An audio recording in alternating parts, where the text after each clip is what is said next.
I'm sure Jeremy Roenick remembers popsicles, icicles, because out there in Arizona where he's running gauntlets in his backyard to stay in shape. Mm-hmm. While he's eating Doritos. While he's eating Doritos and popsicles. Unless they're banned in Arizona now. I don't know. Let's find out. Former NHL great Jeremy Roenick joins us. JR, how are you, man? What's up, Tony? How are you? Of course I remember popsicles. Are you kidding me? They're the most favorite thing in the world, especially still today. But not water ice. That's a different thing now. The popsicles are the frozen one on the stick, right? I remember. Yeah, I remember. The one that had the white little cover on it. And you used to pull down on the white cover and push it out the top, and then you're ready to go. No, you don't push it out. It's already on the stick. You just take the paper off. I know. You don't take the paper off. You pull the paper down from the top, and it just comes off easily. Come on. We're going to argue about popsicles now? Hey, you're the one who started it. So I see the video you posted. Now, that video is from a month ago where you run the gauntlet in your backyard and you get the hockey stick and then you shoot a basketball and then you ride a bike about 5 feet, and then at the end you sit down in your backyard patio and you open 2 bags of chips. Yep. Play for the tie. It's called playing for the tie. Playing for the tie. That's my life in a nutshell. The thing that I got out of it, Tony, is he's got one hell of a backyard. Oh, absolutely. Yeah. The hell? What do you think, he lives in a little row house in South Philly? Come on, he's in Scottsdale, man. It's really hot out there, right? What was it? Did it get up into the 90s this weekend? Oh, it's about 100 today. It's about 100. So wow. Yeah, it's getting hot, but hey, remember, it's a dry heat. Yes. Remember, it's a dry heat. So in other words, it's too hot for you to go out and play golf. Or are you allowed to play golf now in Arizona? That's the first question I should have asked. No, our golf course is never closed. So I've been playing golf twice, sometimes 3 times a week since quarantine started. And every Wednesday, our Coyote alumni has a big Ryder Cup. We go out and play with 17 ex-Coyote guys and go out every Wednesday. So, yeah, we've been very fortunate here in Arizona. Wait a minute, 17 guys go on a golf course, and you observe social distancing? You're not worried about killing everybody in Scottsdale? Nope. Everybody has their own cart. Everybody stays away from us because we know we're on the course. We're just do our own thing. Pretty good. I don't want to call the Governor Ducey and have my friends in the state police come out there and have to check on you, man. Yeah, well, I'm not falling into the fear-mongering that all these governors are throwing into their constituents and all this. I know corona is a bad thing and it's killing a lot of people, but come on. I'm not falling for the stupid trap that the government's trying to fall us all into. That's okay. Damn right, man, because you're an American. Well, you're a Canadian, but you're an American. You're American. I feel like I'm in Venezuela kind of a little bit. The government's trying to control me. Now, wait a minute. When you go out there and you go on 10 and you go to one of the big supermarkets out there where Robin used to go all the time, where did you used to go, Robin? What are the big favorite supermarkets out there? There's Bash's out there. Bash's, yeah, I love Bash's. Albertsons. Yep. Albertsons. Albertsons. Yep. Fry's. Fry's out here too. Yeah, because Fry's is it's not just an electronics store. There's also Fry's supermarkets out there. Yep, exactly. But you don't go to the stores though, right? Don't you Sprouts, just have? We have Whole Foods. Sprouts is good. Whole Foods. We have Sprouts. Yeah, absolutely. We go there and we've been there a lot, and we're there most of the time without face masks and doing our thing. And I think Arizona's been pretty responsible here. I think we've come through quarantine pretty well, so hopefully, and I think Ducey has seen that. He's been very cautious and I think responsible, unlike some of the states that I've seen. You mean like New Jersey and Pennsylvania, this neck of the woods where you used to frequent regularly? Well, listen. New Jersey and New York are different. They have so many people that are infected. Absolutely. So you got to be. Every place is different. I think, you got to do what you got to do. I think Cuomo's done as good a job as he possibly can. I don't listen to de Blasio because he's a fool. I think Cuomo's done a pretty good job. I think Whitmer in Michigan's been awful. I think Pritzker in Illinois is awful. All these guys, all they're trying to do is take away a lot of people's liberties. I know they want to protect them, but come on. There comes a point where it's our lives, and we have freedoms, and can't take away our freedoms. It's my body, my choice. It is. I had this feeling today. I went to the airport today, and the first time that we've flown since this whole thing started, it was kind of eerie. The airport was 40% occupied, but what we're used to. I'd say 90% of the people in the airport had face masks on. Now, granted, I was in California, which is a total different planet from the rest of the country right now in California. But, I was sitting there thinking, people asking me, why don't you have a mask on? And I'm like, well, I don't have corona. So if I have a mask on, it would be because I have corona. There's just so many different, if I'm breathing into my own mask, CO2 is going into my own mask. I'm keeping my mask on. You know where that CO2 and all those germs are going? Right back into my body.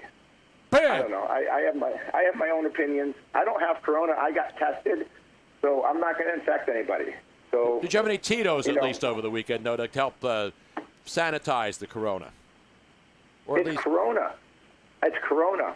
It's corona. It's quarantine. And I think to get through any quarantine, don't you need at least a little bit every day?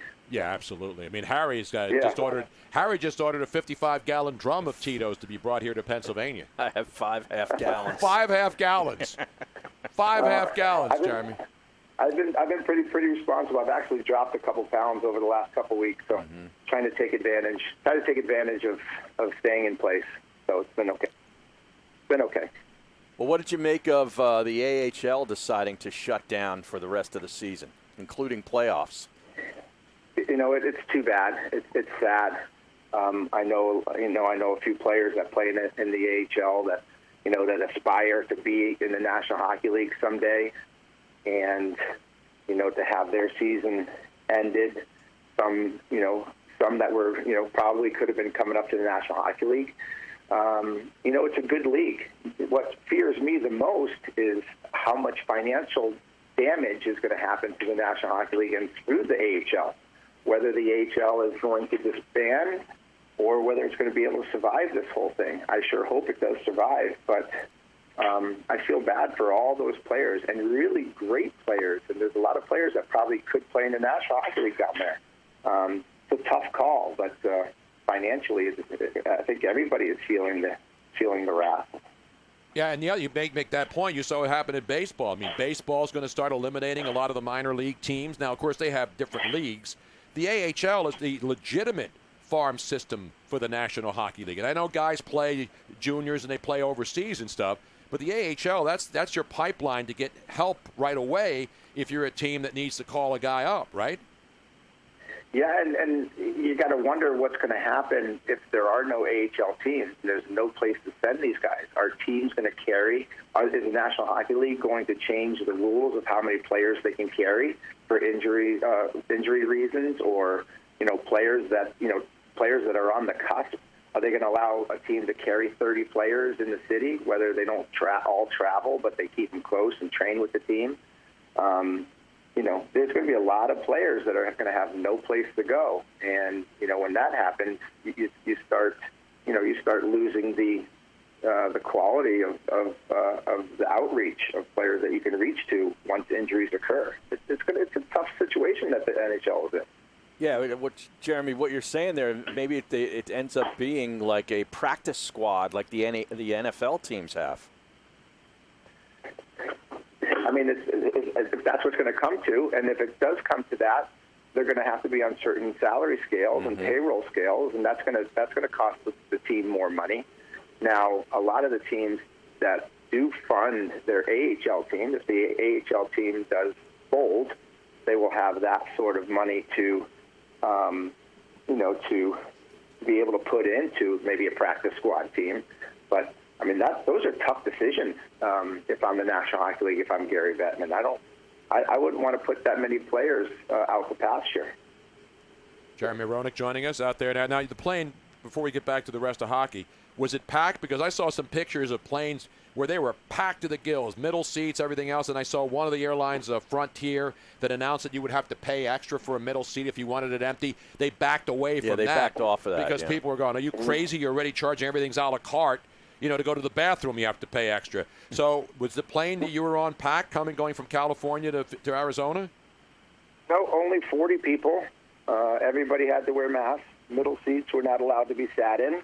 Okay. Now, granted, I'm sure that would be a little bit different if there were more people, but they had it.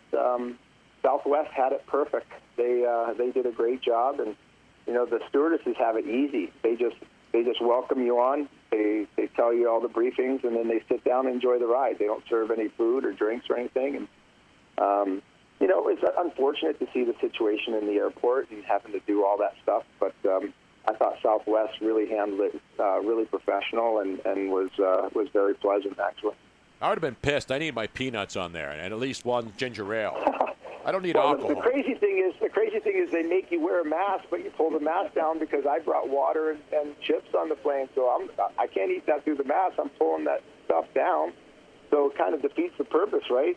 So I don't know. It could be. You should be like those those pajamas that you buy your wife for Christmas, where they have the little trap door in the back. You have a trap door in the mask so that you can open it and then drink your water or eat your nuts. Exactly like the breastfeeding bras. Exactly. Robin, that's your job today. After the show, you're going to make some masks that are like breastfeeding bras, where you could just have a little window, maybe a little zipper, a zipper, and a leather one with a zipper. How great would that look? Oh, I think they already sell those. Yeah, I think so too. Hey, I got a better idea. Let's just eliminate them. Period. Total. Except for the people. Now, come on. Now infected. you're telling, but you know what's going to happen now, Jeremy? People are going to tweet and they're going to come after me and they're going to say, Jeremy Roenick is trying to have other people die because of his selfishness. Oh, I'm going to lose sleep over that one. I'm going to lose sleep over that one. I'm going to lose sleep. You know what? If you're infected, if you're sick, stay home. If you don't want to get sick, you don't want to get infected, stay home. Don't go out. Don't go out. Listen, I want everybody to be safe, but I also know that this is a country of freedoms. It's a country that the government should not be running our lives every single day, telling us what we can do and what we can't do. And it's getting a little crazy, and we got to do what we can do to protect each other, yes, but there does come to a point where it gets a little ridiculous. And, I don't know. That's just my opinion. That's my opinion. All right, hockey, is it going to come back? I know we're just guessing. That's all we're doing now. Do you think they figure out a way to finish the season? There's not many games left to begin with. No. And then have the playoffs and go into the summer and then shut it down for a couple of months and then resume maybe November or December for the next season if they can? Yeah, I think they have to find a way, guys, because there's so many other things at risk that could really damage the National Hockey League. If they lose the rest of the year and lose their revenue for the rest of the year, next thing that happens is the next season starts, and the players are going to be paying a ridiculous amount of money back to the league to fund their losses. The escrow for the players next year, if they do cancel this year, it's going to be up around 40 or 50%. So if a player is paying 30 or 40 or 50% of their salaries back in escrow to the National Hockey League, and then the other 40 or 50 or 60% that they're making then goes to state and government taxes. I mean, I know we don't feel bad for a kid that's making $10 million, but after a $10 million contract, you're bringing home $2 million after something like that. So, I don't think the players want that. I don't think the league wants to lose that revenue. I mean, they got to find a way to play in a couple different venues for a couple months, finish the season off, maybe take a couple months off, and maybe change the season in the National Hockey League. Maybe move it to December and start in December and miss most of their competition in football, miss a lot of their competition in basketball, and play longer. So I don't know. Maybe there's an opportunity for the league to change times of season. I don't know how they're going to do it, but it's definitely, I'm sure, a lot of steam coming out of a lot of ears with the different ideas coming out of the National Hockey League right now. Yeah, I kind of like that too.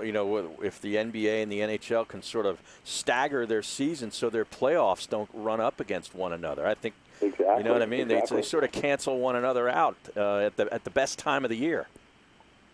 Listen, if the National Hockey League can start, around mid-December or Christmas time or the beginning of January, and literally miss, the 16 weeks of football and not have to deal with, with Sundays in football and Thursday nights in football and Monday nights of football. It's going to be more revenue for them, but it's going to be tough for them. There's no question about it. So are they going to finish the season and have a Stanley Cup, or no? You think? I believe they will. I believe they will. I think they will. Well, like I heard that there was a proposal for playing in New Hampshire, North Dakota, and up in Canada. At certain arenas, and they just put everybody in there and play like all day long. Is that what you were referring to a little while ago? Yeah, I think they will pick certain venues that they'll put certain teams. And no fans. And no fans. Right. Just cameras. And obviously, I'm sure teams will move from venue to venue so you can play different teams. Obviously, but I can see that happening because obviously the venues are going to be the arenas, the National Hockey League arenas are going to be tough to book in certain times. So if you go to different places that are open and there's no problem, let the players play, film them, get people something to watch because obviously everybody's dying to watch some sort of sports right now. I can't imagine the ice out in Glendale would be good this time of the year going into the summer as it gets into the triple digits every single day. Actually, they'd be playing in Speedos rather than equipment out here. Yeah. No, because, we see back in the old day, the buildings were really good. You'd have fog. You remember back in the 70s and 80s, guys would play the buildings. Yeah, they had no air conditioning. Yeah, they had no air conditioning in the yard in Buffalo because I'm an old school guy. But nowadays, I think most of these buildings, even though it gets really hot, they could still put a sheet down and play hockey in the summer, right? Sure. Yeah, there's no question. And some places are better than others. And, again, that's going to be very strategic in how they pick the venues, what kind of climate it's in and how well the compressors work and stuff like that. There's no question. That will all be in the plan, I'm sure. I feel very confident. I feel very confident that they'll get the rest of the season in and finish, maybe early September, end of August. Have you exhausted all your list of shows to watch on Netflix and Amazon and various other platforms? Oh my gosh! I actually reached out to my Twitter universe to get some more options and suggestions on what Netflix I should be watching. I've watched some extremely riveting shows over the last 2 months. That's for sure. And you had to watch Tiger King, right? If you didn't watch that, then there's something wrong. I started watching Tiger King, and I got so disgusted with stupidity that I had to turn it off. Come on, man! It's only seven episodes. All these other stupid Netflix shows have 17 seasons of watch of that crap. I know. I have enough stupidity watching cable news. I don't need to watch that either. Well, you're right about that, boss. What about The Last Dance? Yeah. You digging that? I love The Last Dance. I was riveted last night because I lived through it. I was there watching all of this, and all the characters that you see walking in front of the camera. A lot of them are my friends still today, and to listen to Michael and to watch the way he handled himself and his professionalism and his determination and his ability to to have that ability to pull people in and to challenge people.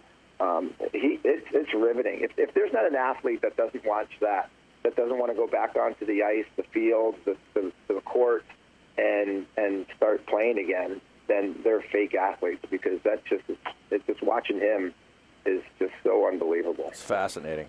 No, it's great stuff. I mean, even though we know the results and what happened back then, and you were there, as you mentioned, in Chicago, I mean, it's just seeing all the behind-the-scenes stuff. And, Dick Vitale had a great point today because he said, everybody wants to be like Mike, but you really can't be like Mike unless you have that kind of drive and passion to drive others around you. There'll be nowadays, if somebody was like Michael Jordan and wasn't as good, and they started yelling at their teammates to inspire them, they would be considered a jerk, right? Bad teammate, yeah. Well, you got to look at it another way too. Is he, as good as he was, and challenged everybody that he could, and he did it with all eyes on him. As the people were watching him, as the cameras were on him all the time, he couldn't get away from everything. So there was constant pressure and constant craving to see what he was going to do next. and he found a way to bear through everything and get it done. And not everybody can do that because not everybody has eyes on them like Michael Jordan did. I mean, this guy is beyond big in terms of sports figures in our generation. Jeremy Roenick, ladies and gentlemen, your documentary will be called The Last What? It definitely won't be the last word, that's for sure. That was Jim Rome's original show on ESPN, That's too, right. The Last Word, back in the day, man. I don't think I'll ever have one of those. No. Maybe The Last Straw. That's a The good last one, straw. yeah. That's good. Well, you can't use straws I'm- anymore unless they're paper, yeah. man. Come on, man. You got to stay with it, JR. You got to stay with it, brother. Listen, I told you I was just in California. I took my straw out. I didn't even bother to use it. It's worthless. But it's the last straw because I'm kind of at wit's end, just like everybody else, Jeremy Roenick, JR, always great to talk to you, man. Thanks for popping on, brother. All right, Tony. Thanks, guys. Have a good one. See you, man. The last straw. Yeah, that's I good. like